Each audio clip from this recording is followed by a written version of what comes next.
45 most expected MCQ of human health and diseases for NEET, AIIMS and JIPMER exams. Hello everyone, एक बार फिर से आप सभी लोगों का स्वागत है। आप देख रहे हैं स्वर्णिम बायोलॉजी क्लासेस और मैं शुभम तिवारी। आज आपको 45 मोस्ट एक्सपेक्टेड नीट, एम्स और जिपमर के एग्ज़ाम में आने वाले मनुष्य के स्वास्थ्य और रोग से संबंधित MCQ क्वेश्चन और आंसर्स बताने वाले हैं। तो चलिए शुरू करते हैं।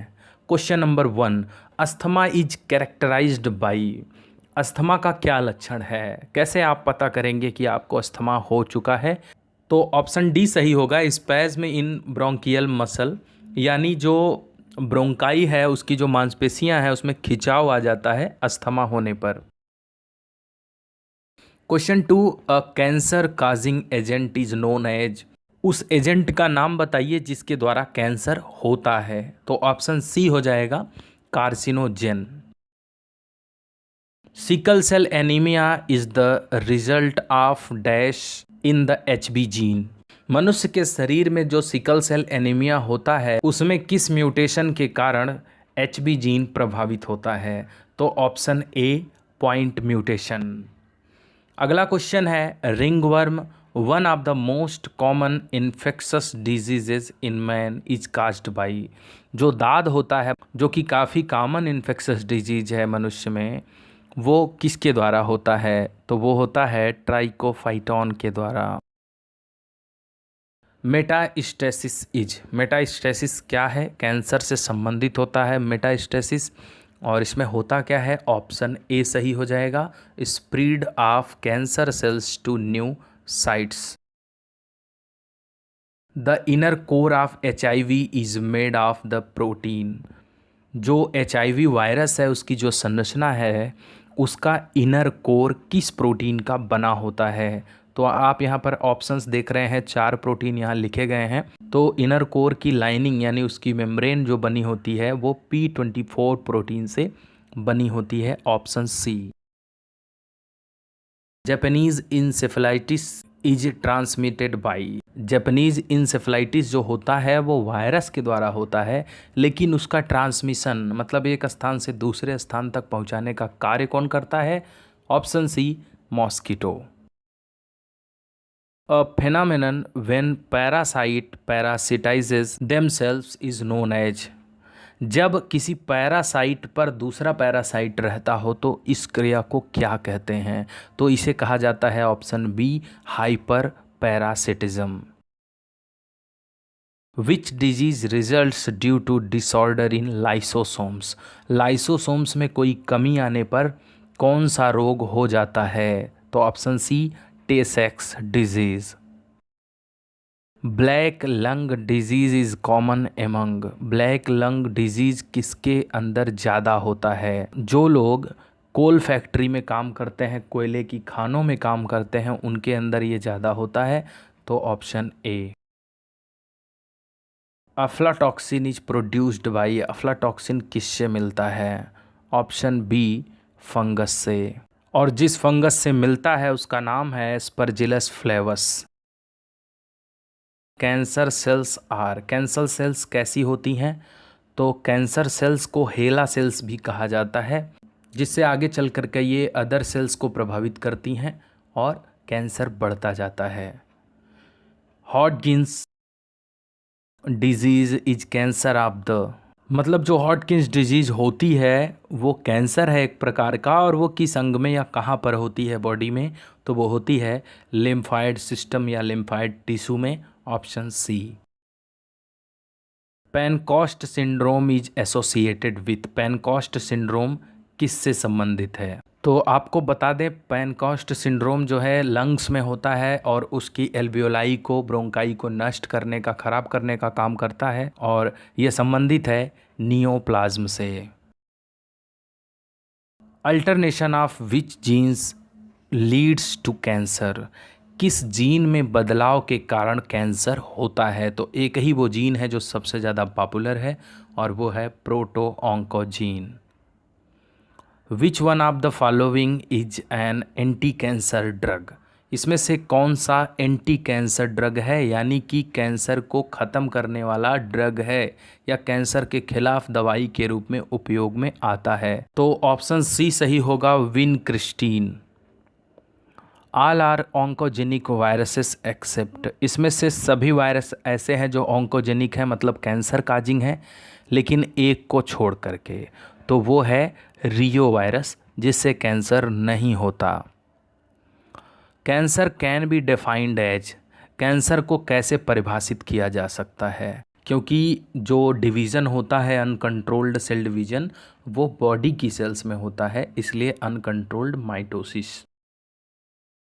Blood cancer is called, blood cancer कहा जाता है, तो ल्यूकीमिया को ब्लड कैंसर कहा जाता है। और ब्लड कैंसर का मतलब ये है कि जब हमारे शरीर में बिना किसी डिजीज के, बिना किसी कारण के WBCS की संख्या बढ़ती चली जाती है, तो उसे ब्लड कैंसर या ल्यूकीमिया कहते हैं।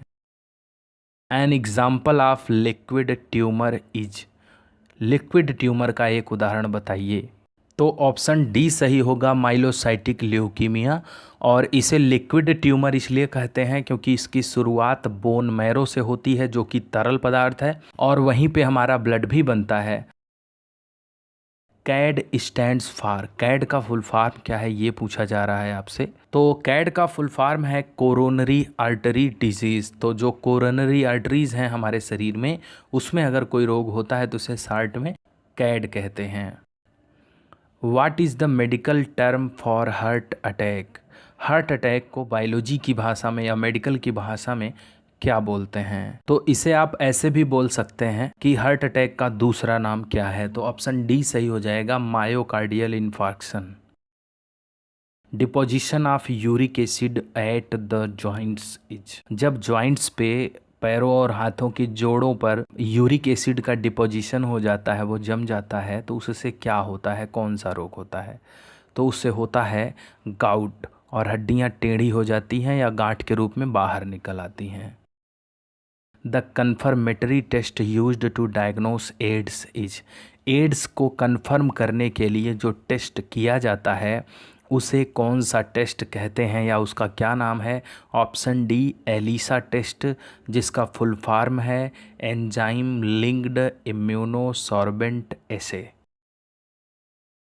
AZT is the treatment of, AZT जिसे एजाइडोथाइमिडीन भी कहते हैं, उससे किसका इलाज होता है? तो ऑप्शन बी सही हो जाएगा, एड्स का, HIV एड्स का इलाज होता है। आगे बढ़ने से पहले हम आपसे रिक्वेस्ट करेंगे कि अगर आपने अभी तक मेरा चैनल सब्सक्राइब नहीं किया है तो प्लीज़ सब्सक्राइब कर लीजिए, ताकि इसी प्रकार की अच्छी वीडियोस आपको मिलती रहें। नोटिफिकेशन बेल भी ज़रूर दबाइएगा। और अब आप बायोलॉजी के क्रैश कोर्स के लिए हमें अनअकैडमी पर भी फॉलो कर सकते हैं। कई लेसन्स हमने डाल दिए हैं, तो नीचे डिस्क्रिप्शन में लिंक है, जाइए फॉलो करिए, रेट और रिव्यू करिए। अगला क्वेश्चन है, gas gangrene is caused by. सबसे पहले गैस गैंग्रीन क्या होता है? तो गैस गैंग्रीन एक बैक्टीरियल कॉजिंग डिजीज़ है जो कि हमारे बॉडी टिश्यू को या सेल्स को डैमेज कर देती है। उन्हें डैमेज करने की क्रिया ही गैंग्रीन है, और डैमेज होने के बाद उसमें गैस बन जाती है, इसलिए इसे गैस गैंग्रीन कहते हैं। और ये किसके द्वारा होता है? ऑप्शन बी है, clostridium perfringens. Bubonic plague is transmitted by, bubonic plague किसके द्वारा फैलता है? ऑप्शन बी, रैट फ्ली के द्वारा। Rickettsia is a group of, rickettsia किसका ग्रुप है, किसका समूह है? तो आपको बता दें, रिकेट्सिया एक ऐसा जीनस है जो नॉन मोटाइल होते हैं, ग्राम निगेटिव बैक्टीरिया, और स्पोर फार्मिंग नहीं होते। और इनके अंदर ये भी खासियत होती है कि ये कोकस या रॉड शेप्ड या थ्रेड लाइक भी हो सकते हैं। तो ऑप्शन बी सही हो जाएगा, bacteria. Black death is another name for, black death दूसरा नाम है किसका? तो ऑप्शन ए सही हो जाएगा, plague. Which of the following is bacterial disease, इसमें से कौन सा बैक्टीरिया के द्वारा होने वाला रोग है? ऑप्शन डी, ट्यूबरक्यूलोसिस, जिसे हम साधारण भाषा में TB भी कहते हैं। BCG vaccine is preventive measure against.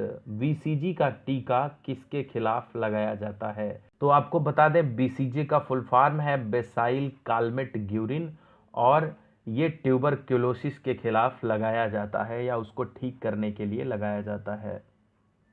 Symptom of diphtheria is, diphtheria का लक्षण क्या है? तो डिप्थीरिया के कई लक्षण होते हैं, लेकिन यहाँ पर सिर्फ एक लक्षण है, वो है सफोकेशन। सफोकेशन मतलब सांस फूलना, सांस लेने में दिक्कत होना। गूज पिंपल्स आर प्रोड्यूस्ड बाई, तो गूज पिंपल्स किसके द्वारा निकलते हैं ये पूछा जा रहा है आपसे। गूज पिंपल्स का मतलब स्किन पर छोटे छोटे दाने लाल रंग के निकल आते हैं, जिसे गूज पिंपल कहते हैं, और ये होता है स्कारलेट फीवर में। स्कारलेट फीवर जो है ग्राम पॉजिटिव बैक्टीरिया के द्वारा होता है, और ये नॉन मोटाइल बैक्टीरिया होते हैं। इसमें गले में चोट जैसा महसूस होता है और बुखार होता है। Dick test is performed to detect, मतलब डिक टेस्ट किसके लिए किया जाता है, क्या पहचानने के लिए किया जाता है? तो डिक टेस्ट किया जाता है स्कारलेट फीवर को जानने के लिए। DPT vaccine is given for preventing, DPT का टीका क्या रोकने के लिए दिया जाता है? तो आपको बता दें डीपीटी जो है इसका फुल फॉर्म होता है डिप्थीरिया, पर्ट्यूसिस, टिटेनस। ये तीन शब्दों से, तीन रोगों से मिलकर के बना है, और पर्ट्यूसिस जो है उसे हुपिंग कफ भी कहते हैं। तो ऑप्शन सी सही हो जाएगा, डिप्थीरिया, हुपिंग कफ और tetanus. Yersinia pestis is responsible for, Yersinia pestis के द्वारा क्या होता है? तो ऑप्शन ए प्लेग होता है।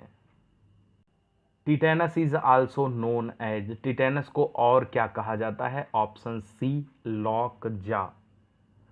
Hansen's disease is another name for, Hansen's disease किसका दूसरा नाम है? तो हैंसेंस डिजीज का दूसरा नाम है लेप्रोसी, जिसे हम लोग कोढ़ कहते हैं, और इसमें खासकर हाथ और पैर की अंगुलियां जो हैं उनके चमड़े सड़ जाते हैं।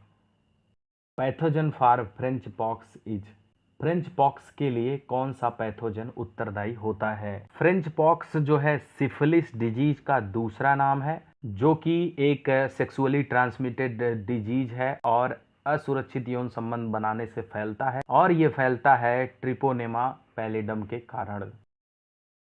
Ads is characterized by reduction in, जब किसी व्यक्ति के अंदर एड्स रोग हो जाता है तो इसका जो सबसे करेक्ट आंसर है वो है helper T cells, option B. When is World AIDS Day celebrated, विश्व एड्स दिवस कब मनाया जाता है? ऑप्शन सी 1 दिसंबर, 1 दिसंबर को। Which of the following pair is correctly matched, इनमें से कौन सा पेयर सही से मैच है? चारों में से एक ही सही होगा। तो काला एजार, ट्रिपेनोसोमा, ये गलत है, क्योंकि काला एजार रोग जो है लिस्मेनिया के द्वारा होता है। फाइलेरिएसिस, लिस्मेनिया, ये भी गलत है, क्योंकि फाइलेरिएसिस जिसे एलिफेंटिएसिस भी कहते हैं वो होता है बुचेरेरिया बैंक्रफ्टाई के द्वारा। स्लीपिंग सिकनेस ये होता है ट्रिपेनोसोमा के द्वारा।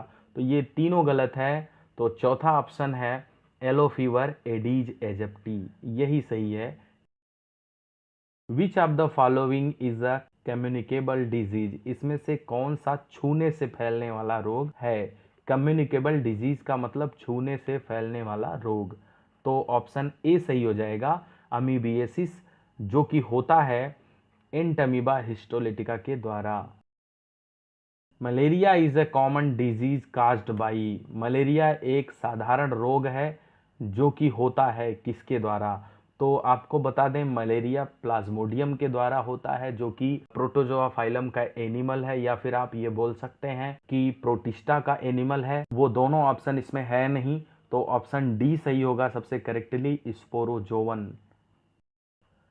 Hardening of the arteries due to deposition of cholesterol is, तो ये लास्ट क्वेश्चन है और इसमें पूछा जा रहा है कि जब आर्टरीज के वाल पर कोलेस्टेरॉल का डिपोजिशन हो जाता है तो उससे उसकी वाल मोटी हो जाती है, कड़ी हो जाती है, और इसे क्या कहा जाता है? तो ऑप्शन डी सही हो जाएगा, आर्टरियोस्क्लेरोसिस।